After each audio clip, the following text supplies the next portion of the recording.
میرے آقا امام الانبیاء حبیب کبریا احمد مجتبیٰ امام الانبیاء صلی اللہ علیہ وآلہ وسلم نے ہر موڑ پر اپنی امت کو یاد فرمایا ہے۔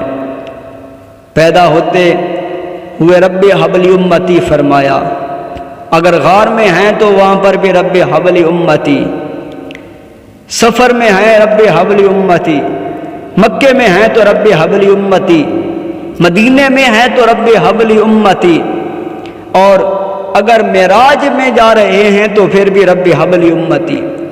اللہ کی بارگاہ میں اللہ کی شان کے مطابق سرکار صلی اللہ علیہ وسلم اللہ کی آغوش میں بیٹھے ہیں تو پھر بھی فرما رہے ہیں رب حبلی امتی۔ ہر موڑ پر میرے مصطفیٰ نے امت کو یاد فرمایا، اور آپ کی لخت جگر سیدہ طیبہ طاہرہ زاہدہ عابدہ ساجدہ مخدومہ کائنات سیدہ فاطمہ الزہرا سلام اللہ علیہا ورضی اللہ تعالی عنہا، آپ بھی اپنے ابا جی کی امت کو یاد فرماتی ہیں اور استغفار کرتی ہیں۔ آپ راتوں کو کثرت سے اٹھ کر اور دن کو بھی مصلے بچھا کر رویا کرتی تھی۔ ایک دن حسنین کریم میں نے پوچھا کہ امی جان آپ کثرت سے کیوں روتی ہیں، کیا مسئلہ ہے؟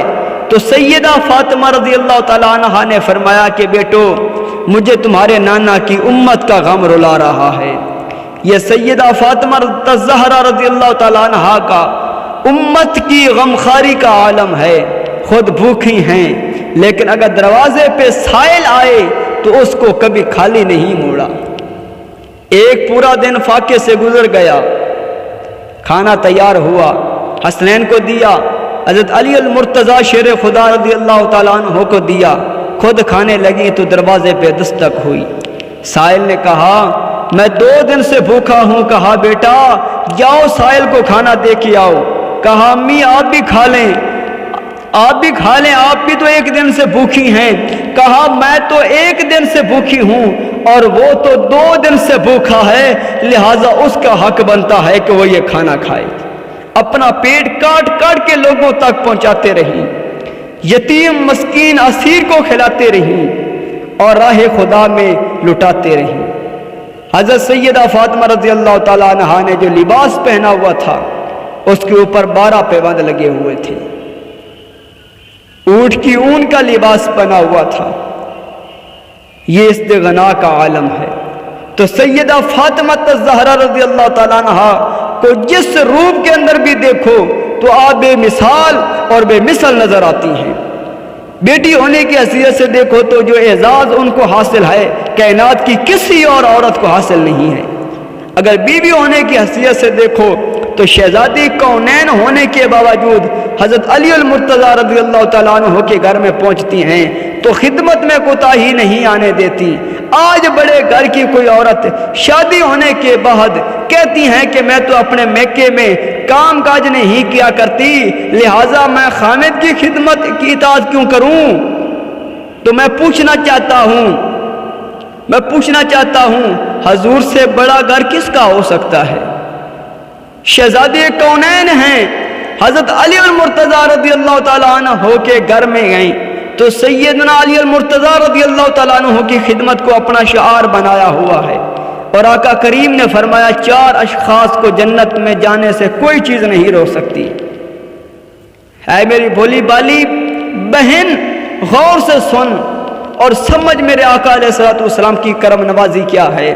فرمایا ان میں سے ایک وہ عورت جس نے اس حال میں موت پائی کہ اس کا خامد اس سے راضی تھا، فرمایا جنت کے جس دروازے سے چاہے وہ جنت میں گزر سکتی ہے، کوئی چیز اسے روکنے والی نہیں۔ ماں ہونے کی حیثیت سے یہ عورت کا اہم ترین روپ ہے۔ اہم ترین عورت کا روپ ماں کا ہے۔ ماں کی آغوش میں ایک قوم پلتی ہے۔ ایک مفکر نے کہا تھا مجھے اچھی مائیں دے دو میں تمہیں ایک بہترین قوم دے دیتا ہوں۔ تو ماؤں کے لیے اگر اسوہ ہے تو وہ سیدہ فاطمہ الزہرا رضی اللہ تعالیٰ عنہا کا ہے۔ ماؤں کے لیے اگر کوئی کامل اسوہ ہے موجود ہے تو وہ سیدہ پاک کی ذات کا ہے۔ سیدہ رضی اللہ تعالیٰ عنہا نے قرآن کی لوریاں دے دے کر حسنین کریمین کی پرورش کی ہے۔ کربلا کے تپتے ہوئے ریگستان میں یزیدیوں کے مقابلے میں پوری قوت کے ساتھ کھڑے ہیں، لیکن حسین کے پائے استقلال میں لغزش بھی نہیں آئی۔ 72 لاشیں کٹ کٹ کے گرے اور کندھوں پہ اٹھا اٹھا کر خیموں تک لے آئے، لیکن زبان سے اف تک نہ کی، ہائے کا لفظ بھی زبان پر نہیں آیا۔ حسین ابن علی رضی اللہ تعالیٰ عنہ کی یہ استقامت، یہ جرت، یہ سب سیدہ فاطمہ رضی اللہ تعالیٰ عنہ کی تربیت کے اثرات تھے کہ جنہوں نے بھوک کاٹ لی، پیٹ پہ پتھر باندھ لیے، ہاتھوں میں چکی پیس پیس کر چھالے پڑ گئے، لیکن حرف شکایت لبوں پر کبھی نہیں آئی۔ جس ماحول میں پرورش پائی تھی آج اس کے اثرات دیکھنے میں آ رہے ہیں۔